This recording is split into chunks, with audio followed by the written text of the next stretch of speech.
What do you do when you've done everything you were told was right, earned a professional degree, make a strong six-figure income, and you're still buried under over $300,000 in student loan debt?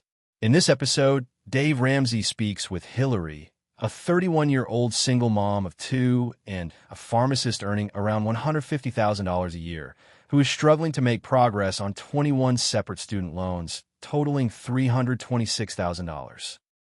Despite years of payments, the balance continues to feel overwhelming as interest begins to take hold. This call quickly becomes a hard but necessary conversation about competing priorities, the true cost of higher education, and why trying to invest for retirement while drowning in debt can actually keep you stuck longer.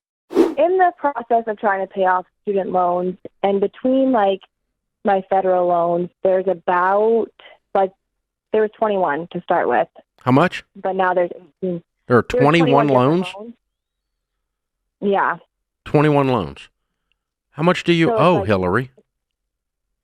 $326,000. Say that again?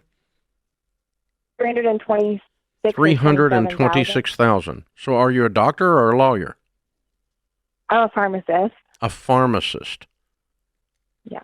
Wow. So you're making 120. I make about 150. Good. Okay. Are you single? I am. I'm a single mom of two, yeah. How old are you? I'm 31. Are you married? No, you said you're a single mom. You're not married. You told me that. Yeah. Okay. All right. Wow. So has the balance grown because of interest? What's going on here? You've just been making minimum payments? So I graduated in 2020, and I paid off I had two separate loans. So I had paid off all my previous private loans, which was $70,000. And then I have my federal ones, which have been on forbearance and are still in the middle of forbearance, but I've been paying on them I've been paying on them since the other one got paid off. Mm-hmm. But now the interest, and I tried to pay off as much as I could before the interest started, but now the interest is starting and I can't seem to figure paying them so off. let's pretend that you lived on $100,000 and you put $50,000 towards this. You've not been doing anywhere near that. What? This past year I was trying to put towards my retirement and plan for my retirement because I don't want to Well, that's a competing goal. So, you either want to get out of debt or invest. You can't do both at once and make progress. Yeah. So if you stop retirement and you stop everything and you live on beans and rice and you attack these student loans like your life depended on it, could you put 100 towards them?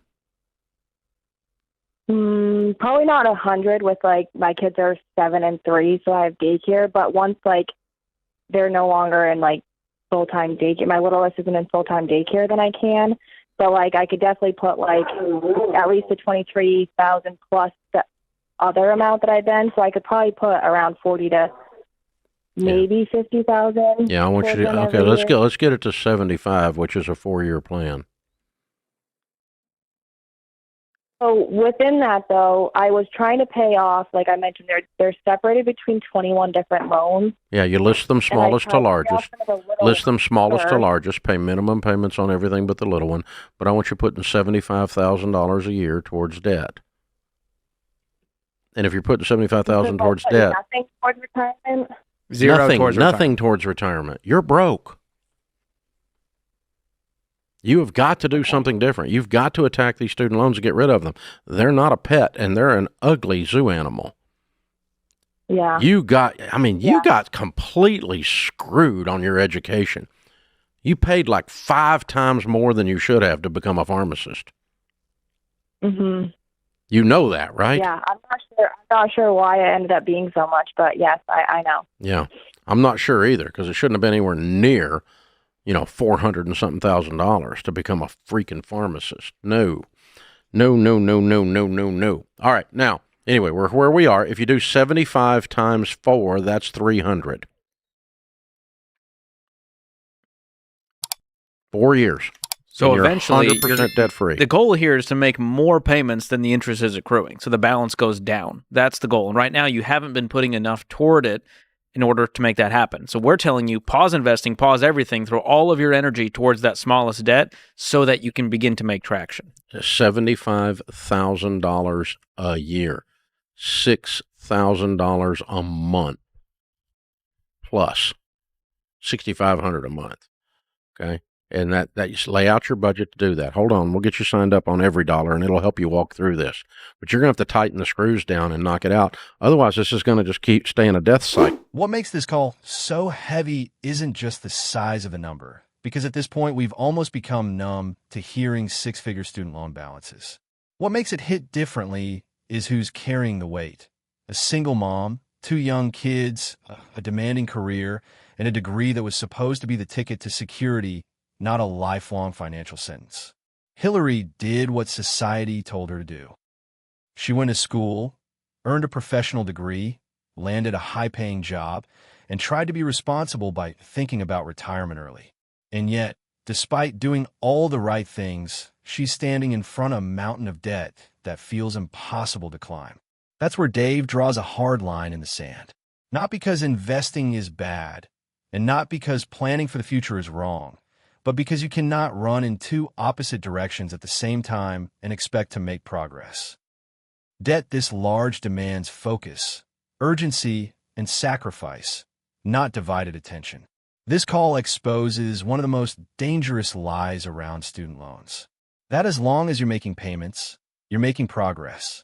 Interest doesn't care how hard you work, how responsible you feel, or how busy your life is. If you're not outpacing it, the debt quietly owns your future. What Dave is really asking Hillary to do isn't just a financial shift, it's a mental one. To stop treating these loans like a permanent background noise and start treating them like the emergency they actually are. Because debt this size doesn't coexist peacefully with freedom, it delays it. And yes, the plan is intense. Living on less than you make, pausing investing, tightening everything, and committing to years of uncomfortable discipline. But the alternative is far worse. Decades of stress, delayed choices, and a future where every financial decision is filtered through a balance that never seems to go down. This conversation also shines a harsh light on the real cost of higher education. Not the tuition advertised on brochures, but the long-term consequences that follow people well into their 30s, 40s, and beyond. By the time most people realize what they signed up for, the damage is already done, and all that's left is deciding how aggressively to clean it up. What makes this call hopeful is that the math still works. The income is there. The ability is there. And the path forward, while difficult, is clear. The difference between being trapped forever and being free in a few years isn't intelligence or luck, it's intensity. It's deciding that comfort can wait, excuses are done, and progress matters more than perfection. For anyone watching who feels stuck under student loans that seem unfair, overwhelming, or flat-out crushing, this story is a reminder that clarity changes everything.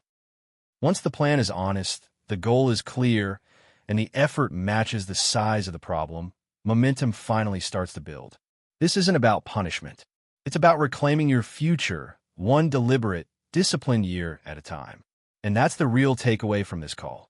This channel is not affiliated with, endorsed by, or officially connected to Dave Ramsey or The Ramsey Show. All original audio and source material belong to Dave Ramsey and his team.